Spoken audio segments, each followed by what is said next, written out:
गांव में एक ईमानदार और मेहनती किसान रहता था। उसका नाम लखन था। लखन खेतीबाड़ी करके अपना और अपने परिवार का पेट पालता था। उसकी दिनचर्या बहुत ही साधारण थी, लेकिन वह अपनी मेहनत से खुश था। एक बार गर्मी के मौसम में उसकी फसल को पानी की बहुत जरूरत पड़ी। लखन के पास खुद का कुआं नहीं था, इसलिए वह गांव के ही एक धनी व्यक्ति के पास गया जिसका नाम राधेश्याम था।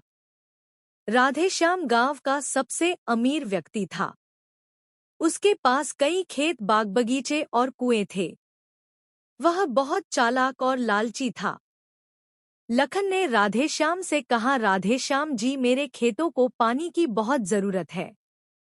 क्या आप मुझे अपने कुएं से पानी लेने देंगे? मैं आपको इसके लिए उचित पैसे भी देने को तैयार हूँ। राधेश्याम ने सोचा कि यह अच्छा मौका है लखन से कुछ पैसे कमाने का। उसने कहा, ठीक है लखन, मैं तुम्हें अपना एक कुआं बेच दूंगा, लेकिन इसकी कीमत तुम्हें तुरंत चुकानी होगी। लखन ने सोचा कि अगर कुआं खरीद लिया जाए तो भविष्य में भी उसकी फसल को पानी मिलता रहेगा। उसने अपनी सारी जमा पूंजी इकट्ठा की और राधेश्याम को दे दी। राधेश्याम ने एक पुराने कुएं को लखन के नाम कर दिया और लखन खुशी खुशी अपने खेत की ओर चला गया। अगले दिन जब लखन अपने खेत को पानी देने गया तो उसने देखा कि कुएं के पास राधेश्याम खड़ा है। राधेश्याम ने हंसते हुए कहा, लखन, तुम इस कुएं का पानी नहीं ले सकते। मैंने तुम्हें सिर्फ कुआं बेचा है, पानी नहीं। लखन यह सुनकर परेशान हो गया। उसने कहा, लेकिन राधेश्याम जी, पानी के बिना कुआं किस काम का? मैंने तो पूरे कुएं के लिए पैसे दिए हैं। राधेश्याम ने चालाकी से कहा, मैंने तुम्हें केवल कुआं बेचा है, पानी नहीं। अब तुम्हें अगर पानी चाहिए तो उसके लिए अलग से पैसे देना होगा। लखन बहुत परेशान हो गया और उसने गांव के मुखिया के पास जाने का सोचा। मुखिया एक ईमानदार व्यक्ति थे। लखन ने मुखिया को पूरी कहानी सुनाई। मुखिया ने राधेश्याम को बुलाकर पूछा, राधेश्याम, क्या तुमने लखन को कुआं बेचा है? राधेश्याम ने कहा, हाँ, मैंने कुआं बेचा है, लेकिन पानी नहीं। मुखिया ने कुछ देर सोचा और फिर मुस्कुराते हुए बोले, राधेश्याम, तुमने लखन को कुआं बेचा है और पानी उसमें तुम्हारा है, यह बात तो ठीक है। लेकिन चूंकि कुआं अब लखन का है, इसलिए तुम्हें अपना पानी तुरंत इस कुएं से बाहर निकालना होगा।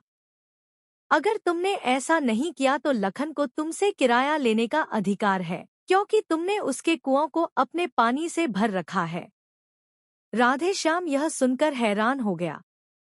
वह समझ गया कि उसकी चालाकी उल्टी पड़ गई है। उसने तुरंत मुखिया और लखन से माफी मांगी और कहा, मुझे मेरी गलती का एहसास हो गया है। लखन, तुम इस कुएं का पानी बिना किसी पैसे के इस्तेमाल कर सकते हो।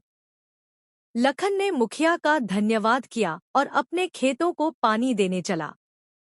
इस घटना से राधेश्याम को भी एक बड़ी सीख मिली कि ईमानदारी और न्याय की हमेशा जीत होती है।